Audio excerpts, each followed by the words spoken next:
নমস্কার বন্ধুরা, তোমরা কেমন আছো? আশা করি ভালোই আছো। মিষ্টু রান্নাঘরে তোমাদের স্বাগত জানিয়ে শুরু করছি আমার আজকের রেসিপি। আজ আমি তোমাদের সঙ্গে শেয়ার করব আমার পছন্দের একটি রেসিপি। তা হলো চন্দনা শুটকি দিয়ে আলু দিয়ে। চন্দনা শুটকি দিয়ে আলু দিয়ে কিভাবে রান্না করি তা দেখার জন্য পুরো ভিডিওটা দেখতে থাকো। প্রথমেই আমি চন্দনা শুটকি নিয়ে নিয়েছি, তারপর চন্দনা শুটকিগুলি এখন আমি কেটে নিচ্ছি। তোমরা তোমাদের পছন্দ মতন টুকরো করে নিতে পারো। এখানে আমি চন্দনা শুটকির টুকরোগুলি ছোট ছোট করে কেটে নিয়েছি। শুটকির টুকরোগুলি কেটে নেওয়ার পর এখন আমি চন্দনা শুটকিগুলি আমি ধুয়ে পরিষ্কার করে নেব। চন্দনা শুটকিগুলি ধুয়ে পরিষ্কার করে নেওয়ার জন্য প্রথমেই আমি একটা বাটিতে চন্দনা শুটকিগুলি নিয়ে নিয়েছি। তারপর এর মধ্যে দিয়ে দিলাম গরম জল। শুটকিগুলি আমি হালকা গরম জলে ধুয়ে নেব। এর জন্য আমি বাটির মধ্যে গরম জল দিয়ে দিয়েছি। তারপর শুটকিগুলি 2-3 মিনিট ভিজিয়ে নেওয়ার পর তারপর আমি শুটকিগুলি ধুয়ে পরিষ্কার করে নেব। আমি চন্দনা শুটকি দিয়ে আলু দিয়ে কিভাবে রান্না করি তা দেখার জন্য তোমরা পুরো ভিডিওটা দেখতে থাকো। আশা করি ভিডিওটা তোমাদের ভালো লাগবে। শুটকিগুলি আমি 2-3 বার ভালোভাবে ধুয়ে নিয়েছি। এদিকে আমি কেটে নিয়েছি আলু। আলুগুলি আমি কুচি করে কেটে নিয়েছি। আর এদিকে বাটিতে শুটকিগুলি ধুয়ে রেখেছি। আর শুটকিটা করার জন্য আমার যা মশলা লাগবে তা হলো 4টে শুকনো লঙ্কা, পরিমাণ মতন কাঁচা লঙ্কা আর 2 কোয়া রসুন। ঝালটা তোমরা তোমাদের পছন্দ মতন কম বেশি দিতে পারো। এখন আমি মশলাটা করে নেব। এদিকে মশলাটা করা হয়ে গেছে। আর নিয়ে নিয়েছি 2টো পেঁয়াজ কুচি। এখন আমি গ্যাসে একটা কড়াই বসিয়ে দিয়ে দিলাম সর্ষের তেল। রান্নাটা আমি সর্ষের তেলে করব, তার জন্য দিয়ে দিলাম সর্ষের তেল। তেলটা গরম হয়ে যাওয়ার পর দিয়ে দিলাম অল্প পরিমাণ হলুদ আর শুটকিগুলি। এখন আমি শুটকিগুলি ভালোভাবে ভেজে নেব। চন্দনা শুটকি রান্না করার সময় শুটকিগুলি ভালোভাবে ভেজে নিতে হবে, তাহলে শুটকিটা থেকে খুব সুন্দর গন্ধ বের হবে আর খেতেও খুব ভালো লাগবে।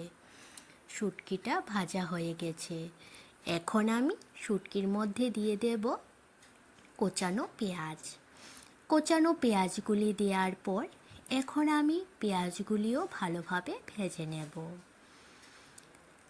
পেঁয়াজগুলি যখন বাদামি রঙের হয়ে আসবে তখন আমি এর মধ্যে দিয়ে দেব আগে থেকে কেটে রাখা আলুগুলি। পেঁয়াজগুলি ভাজা হয়ে গেছে। এখন আমি এর মধ্যে দিয়ে দিচ্ছি আগে থেকে কেটে রাখা আলুগুলি। আলুগুলি দেওয়ার পর এখন আমি হালকা নেড়ে চেড়ে নেব। আলুগুলি নাড়াচাড়া করার পর তারপর এর মধ্যে আমি দিয়ে দেব পরিমাণ মতন হলুদ। এখানে আমি 1/2 চামচ থেকেও বেশি হলুদ দিয়েছি। আর দিয়ে দেব পরিমাণ মতন নুন। এখানে আমি 1/2 চামচ নুন দিয়েছি। নুন আর হলুদ দেওয়ার পর এখন আমি দিয়ে দিচ্ছি মশলাটা। এখানে আমার মশলা নিয়েছি কাঁচা লঙ্কা, শুকনো লঙ্কা আর 2 কোয়া রসুন। সব কিছু দেওয়ার পর এখন আমি আলুর সাথে লঙ্কা বাটা, রসুন আর হলুদ, নুন এগুলি একসাথে মিশিয়ে নেব। আলুর সাথে মশলাটা মেশানো হয়ে যাওয়ার পর এখন আমি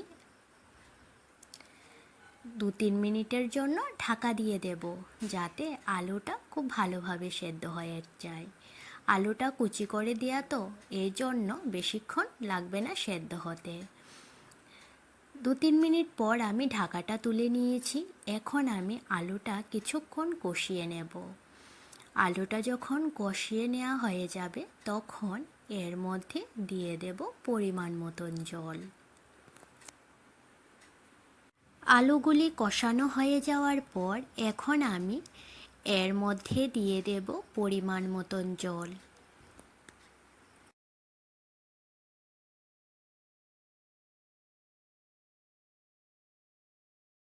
ঝোলটা ফুটে এসেছে, এখন আর 4-5 মিনিটের মতন রান্না করলেই হয়ে যাবে। যখন আলুর গায়ে গায়ে ঝোল লেগে থাকবে তখনই আমি রান্নাটা নামিয়ে নেব। আমার এই রেসিপিটি তোমাদের কাছে কেমন লেগেছে তোমরা অবশ্যই জানাবে, আর ভালো লাগলে লাইক আর সাবস্ক্রাইব করে দিও। আমার ফেসবুক পেজ মিষ্টু রান্নাঘর, এই পেজটি ফলো করে দিও। ফেসবুক পেজের লিংক আমি ডিসক্রিপশানে দিয়ে দিয়েছি। রান্নাটা আমার হয়ে গেছে, এখন আমি প্লেটে নামিয়ে নিচ্ছি। তোমরা যারা যারা এই রেসিপিটি খাওনি তারা বাড়িতে অবশ্যই একবার বানিয়ে দেখবে, দেখবে খেতে খুব ভালো লাগে।